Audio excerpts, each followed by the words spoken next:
जिसमें हमने इंग्लिश से रिलेटेड काफी डेफिनेशनों का अध्ययन किया था। आज हम बात करेंगे अपने पहले टॉपिक पर। तो आपका पहला टॉपिक है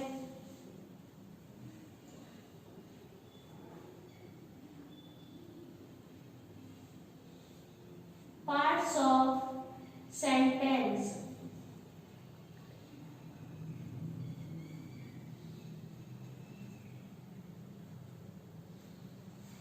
पार्ट्स ऑफ सेंटेंस जैसा कि हमने इंडेक्स में बना लिया था, पहला टॉपिक था हमारा पार्ट्स ऑफ सेंटेंस, जिसमें हम सेंटेंस के भागों के बारे में पढ़ेंगे। तो हमारी फर्स्ट हेडिंग होगी सेंटेंस।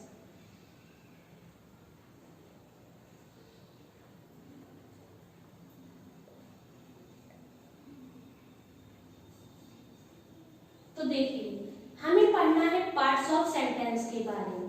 तो हमें पहले मालूम होना चाहिए कि सेंटेंस क्या है। तो यहाँ पर हम पढ़ेंगे सेंटेंस को। Sentence are meaningful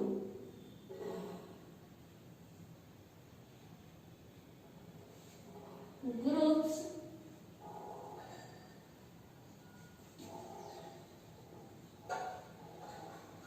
of the words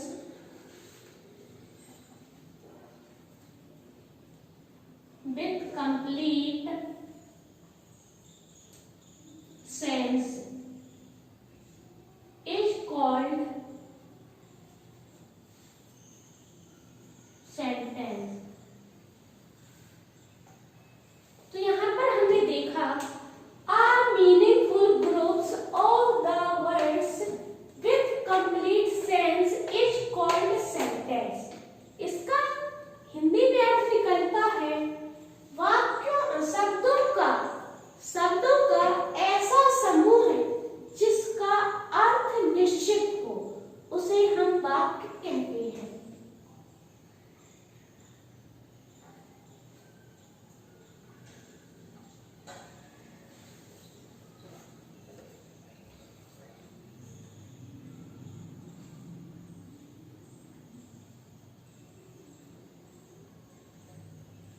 जिसका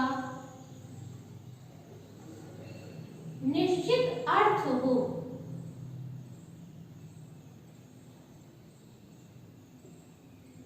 वाक्य कहलाता है।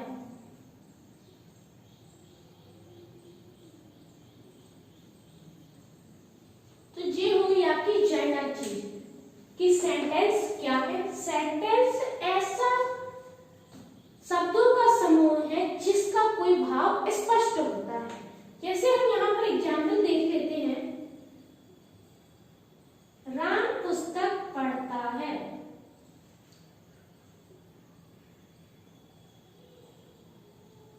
इसमें कह रहा है राम पुस्तक पढ़ता है। इंग्लिश में बनाएंगे राम रीड्स बुक। राम पुस्तक पढ़ता है तो इसका ये भाव है, अर्थ है कि राम ही पुस्तक पढ़ता है, कोई और नहीं। तो ये बात थी सेंटेंस की। तो हम बात करेंगे पैटर्न ऑफ सेंटेंस की। वाक्यों की रचना कितने प्रकार की होती है।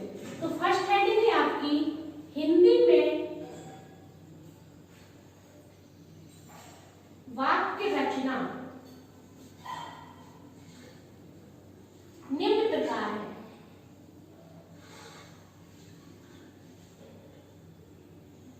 इसमें हम हिंदी में कोई सेंटेंस देंगे, उसको नोट करेंगे। पहले इसकी रचना का फॉर्मूला लिखेंगे। तो इसकी रचना का सबसे पहले फॉर्मूला होता है, जैसे हम हिंदी में सेंटेंस बोलते हैं राम विद्यालय जाता है, तो सबसे पहले क्या आता है कर्ता। तो यहाँ पर लिखेंगे कर्ता। फिर विद्यालय क्या हो गया हमारा कर्म, और जाता है हो गई हमारी क्रिया। यही हमारी हिंदी में वाक्य रचना है। लेकिन इंग्लिश में भी इसे नोट कर देंगे ऑब्जेक्ट वर्ब। इसमें एग्जाम्पल देंगे हम राम विद्यालय जाता है। यही हमारी वाक्य रचना है हिंदी की।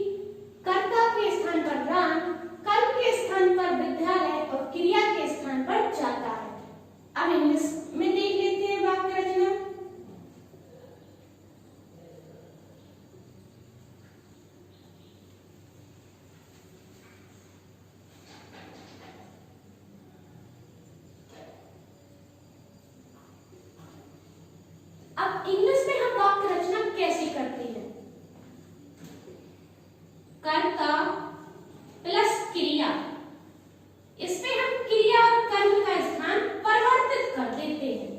सबसे पहले आता है हमारा सब्जेक्ट, फिर वर्ब, फिर आ जाता है ऑब्जेक्ट। इसी सेंटेंस को हम नोट करेंगे। राम विद्यालय जाता है, इंग्लिश में हम इसे जब बनाएंगे तो बनेगा Ram goes to school. Ram विद्यालय जाता है, ये भी वाक्य है, ये भी वाक्य है। ये हिंदी में वाक्य लिखने की रचना है और इसे इंग्लिश में वाक्य लिखने की रचना है। तो ये हमारा हो गया टॉपिक पैटर्न ऑफ सेंटेंस। तो अब हम बात करेंगे पार्ट्स ऑफ सेंटेंस की। आइए हम जानते हैं सेंटेंस के कितने भाग होते हैं।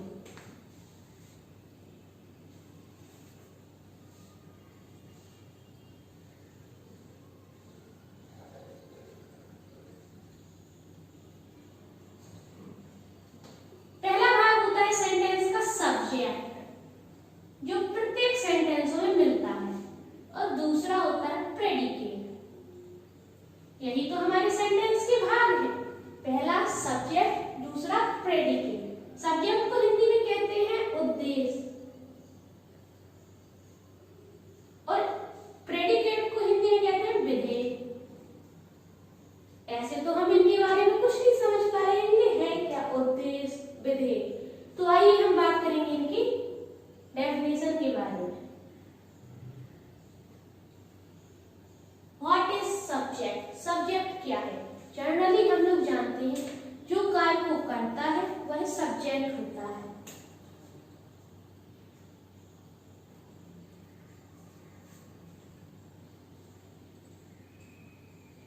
वाक्य के जिस भाग में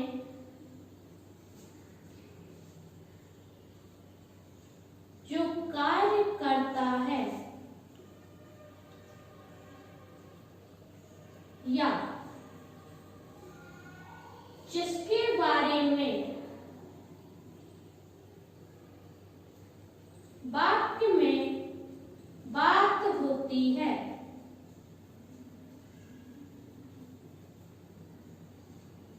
वह करता है।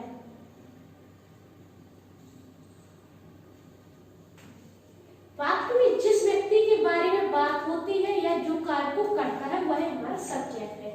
एग्जाम्पल में हम देखेंगे मोहन फुटबॉल खेलता है।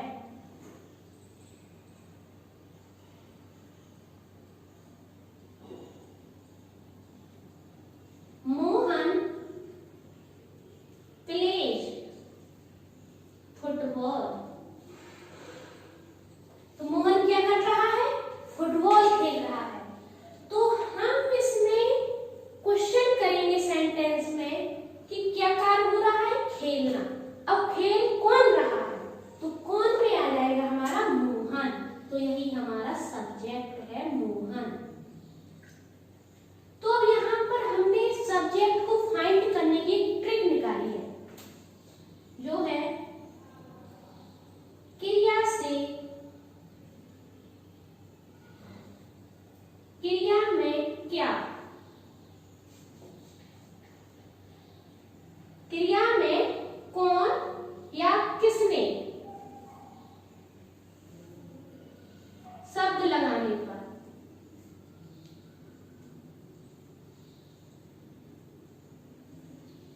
कर्ता प्राप्त होता है।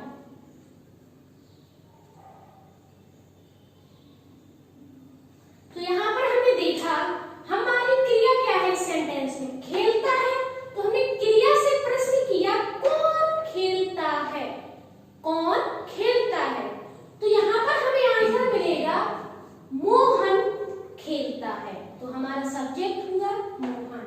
तो हमने यहाँ पर जाना कि सब्जेक्ट एक सेंटेंस का ही भाग होता है जिसके बारे में हम पढ़ते हैं। तो अब आपकी दूसरी हेडिंग आती है predicate.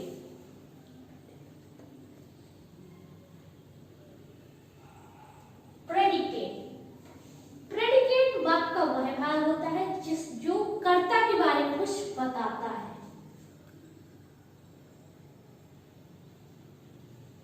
something about said the subject.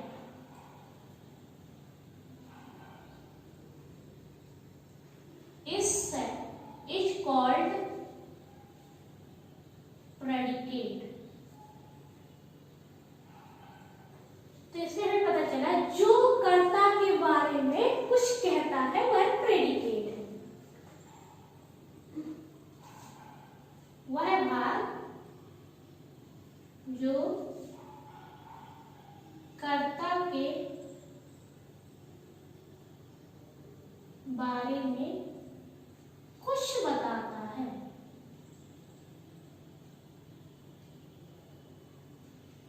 विधेय कहलाता है। ठीक है, तो हम उसी सेंटेंस को रिपीट करेंगे। मोहन फुटबॉल खेलता है।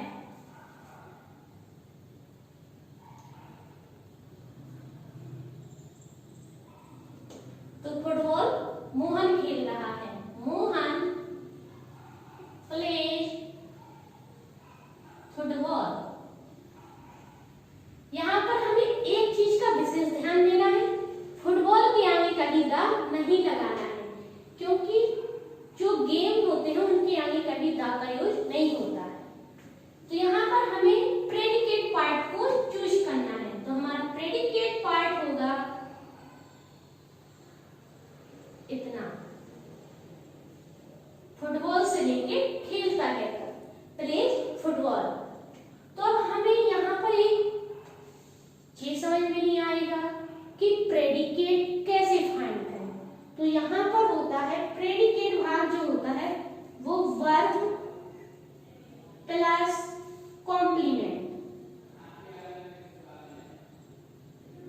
कॉम्प्लीमेंट का मतलब होता है ऑब्जेक्ट, अदर वर्ड, जो भी शब्द आएंगे वो कॉम्प्लीमेंट में आ जाएंगे। यहाँ पर भी हम ऑब्जेक्ट को ढूंढ सकते हैं। तो ऑब्जेक्ट को हम कैसे फाइंड करें, उसकी भी यहाँ पे हम ट्रिक देख लेते हैं। क्रिया में क्या या किसका लगाने पर कर्म प्राप्त होता है।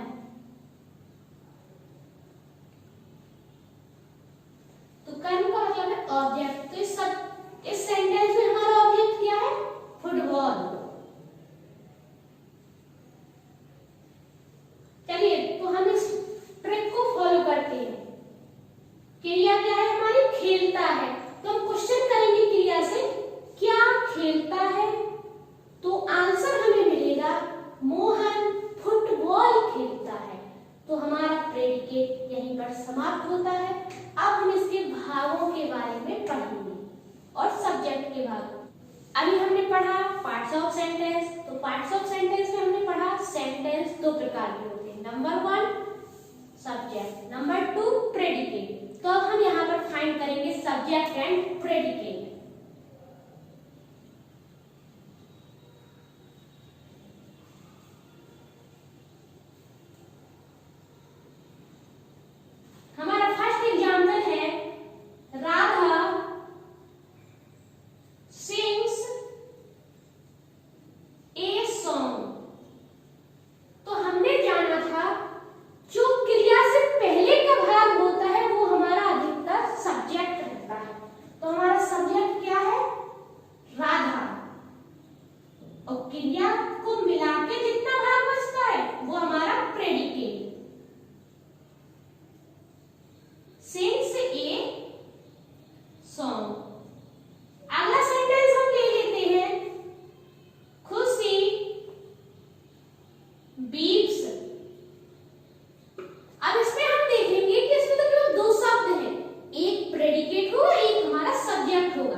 तो देखिए बच्चों, हमने आज यहाँ पर सीखा है फाइंड सब्जेक्ट एंड प्रेडिकेट। पहले हमने सेंटेंस के भागों के बारे में पढ़ा जो दो प्रकार के होते हैं। फर्स्ट होता है सब्जेक्ट, दूसरा होता है प्रेडिकेट। अब सब्जेक्ट और प्रेडिकेट क्या है? सब्जेक्ट होता है डूअर जो कार्य करता है, और प्रेडिकेट होता है जो करता उसके बारे में बताता है। तो उसी को हमने यहाँ पर फाइंड किया है। ये कुछ एग्जाम्पल है जिन्हें हमें नोट करके सीखना है। चलिए, तो अब हम बात करेंगे पार्ट्स ऑफ सब्जेक्ट। अब आपको लग रहा होगा अभी हमने पार्ट्स ऑफ सेंटेंस पढ़े, अब पार्ट्स ऑफ सब्जेक्ट भी होते हैं, तो उसमें डरने का कुछ नहीं है, बहुत सिंपल ही पार्ट्स होते हैं सब्जेक्ट के। पार्ट्स ऑफ सब्जेक्ट जो बेसिकली दो प्रकार के होते हैं। नंबर 1 क्वालिफायर, नंबर 2 होता है आपका हेड वर्ड। क्वालिफायर की कुछ हिंदी नहीं होती, उसका यूज क्वालिफायर के रूप में ही होता है, पर हेड वर्ड को हम कह देते हैं मुख्य शब्द। अब क्वालिफायर के भी कुछ पार्ट होते हैं, एज, डिटरमिनर, एडजेक्टिव और एडजेक्टिवल फ्रेज।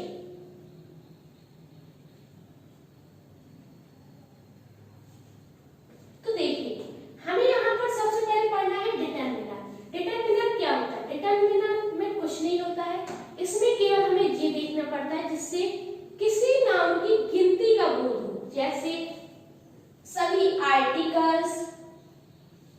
आर्टिकल्स तो नॉर्मली सबको आते हैं, ए एंड द।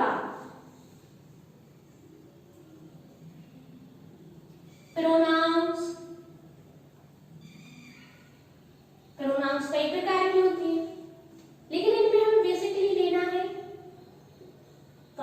पर्सन जो होती है, पर्सनल प्रोनाउन। पर्सन आ जाएगा हमारा, और पजेसिव भी आ जाएंगे, तो हम इसमें पजेसिव को भी ऐड कर लेंगे।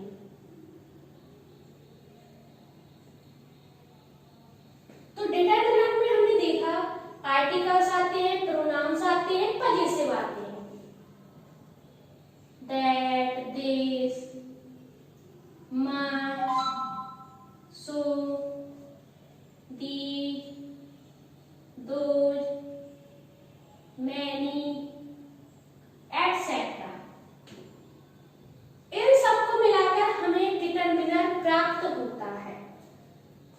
जैसे हमारे सेंटेंस में ए एंड द का यूज होगा, दैट, दिस, मच, सो, ये सारे शब्दों को हम डिटरमिनर कहते हैं। अब यहाँ पर दूसरा नंबर है आपका एडजेक्टिव। एडजेक्टिव को सबको जानता है, विशेषण। जब ये विशेषण है तो आपको उसी नाउन के बारे में ही बताएगा। हेड वर्ड को हम नाउन ही कहते हैं, नाउन। हेड वर्ड को नाउन भी कहते हैं। तो एडजेक्टिव जो होगा वो नाउन के बारे में ही बताएगा। इसके भी कुछ एग्जांपल ले लेते हैं, जैसे सैड, हैप्पी, ब्लैक, एटसेट्रा। जैसे सैड दुखी, हैप्पी खुश, ब्लैक काला।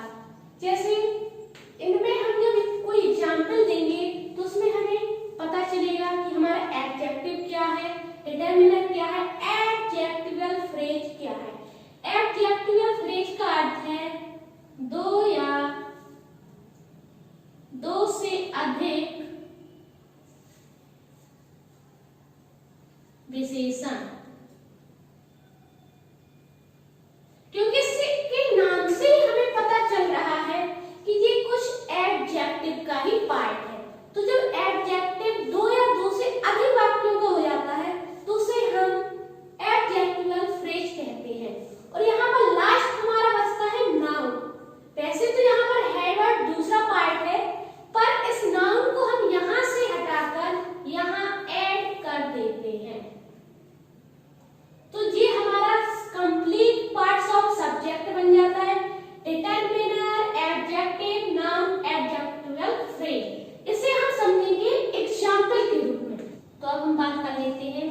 सेंटेंस के example.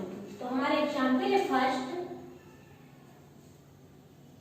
To black birds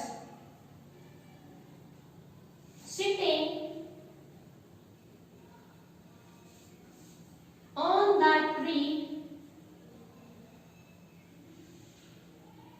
are friends। तो आपको देखने में लग रहा होगा कितना लंबा सेंटेंस है।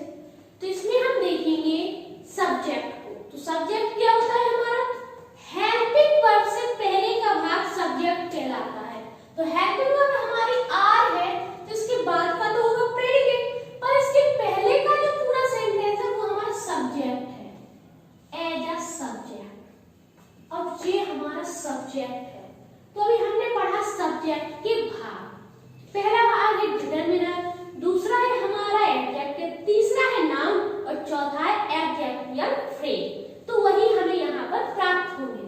तो पहला शब्द आ गया टू। टू तो हमने पढ़ा था डिटरमिनर में, क्योंकि उसमें वन आया, एन आया, तो उसी में काउंटेबल भी आ जाएंगे, 1 2 3 4 एक्सेट्रा। तो टू में आ जाएगा डिटरमिनर। डिटरमिनर हमारा हो गया टू। अब उसमें एक बात और कही गई थी एडजेक्टिव में। एडजेक्टिव हमारा कैसा होगा? जो नाउन की विशेषता बताए। तो पहले हम नाउन को फाइंड करते हैं, एडजेक्टिव हमें अपने आप मिल जाएगा। नाउन हमारी है बर्ड्स, चिड़िया। तो चिड़िया हो गई हमारी नाउन। तो अब बचा क्या? बीच में बचना है ना कुछ। टू और बर्ड्स के बीच में जो बचेगा वो हमारा एडजेक्टिव बन जाएगा। यही तो हमने पढ़ा था पार्ट्स ऑफ सब्जेक्ट में। अब हमारा एक चीज बच रहा है, सिटिंग ऑन द ट्री। तो ये पूरा पार्ट जाएगा एडजेक्टिवल फ्रेज में।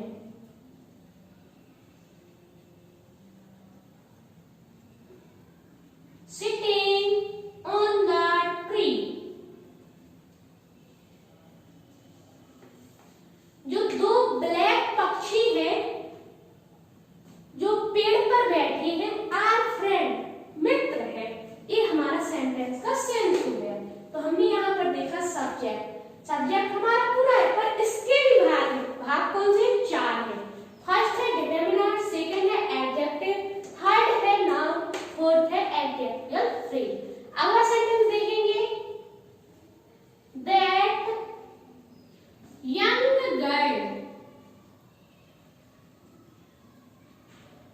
that young girl playing there is poor। that young girl, वह नई लड़की, playing there, जो वहां खेल रही है, is poor, गरीब है। तो यहाँ पर हमारा that हमने डिटरमिनर में पढ़ा था, this that those the etcetera.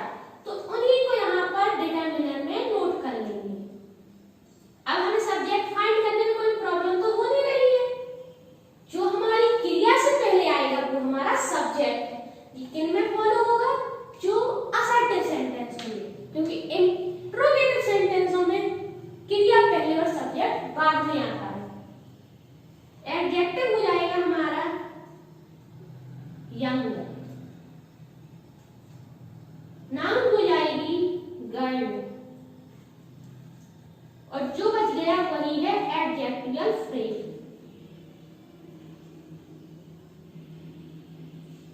Playing on the play there. तो जी हमने दो सेंटेंसों के माध्यम से समझा सब्जेक्ट के भाग। सब्जेक्ट के 4 भाग हैं, determiner, adjective, noun, adjectival phrase. अब हम बात करेंगे पार्ट्स ऑफ प्रेडिकेट। तो अब हम आगे पढ़ेंगे पार्ट्स ऑफ प्रेडिकेट। तो यहाँ पर नोट करते हैं पार्ट्स ऑफ प्रेडिकेट। प्रेडिकेट के 2 भाग हैं, वर्ब, ऑब्जेक्ट। प्रेडिकेट सब्जेक्ट से भी ज्यादा सिंपल है, इसके केवल 2 भाग हैं। अब इन्हीं को हम वर्ब को भी डिवाइड कर दें, हेल्पिंग वर्ब में, मेन वर्ब में। ऑब्जेक्ट के भी 2 भाग होते हैं, सबको मालूम है,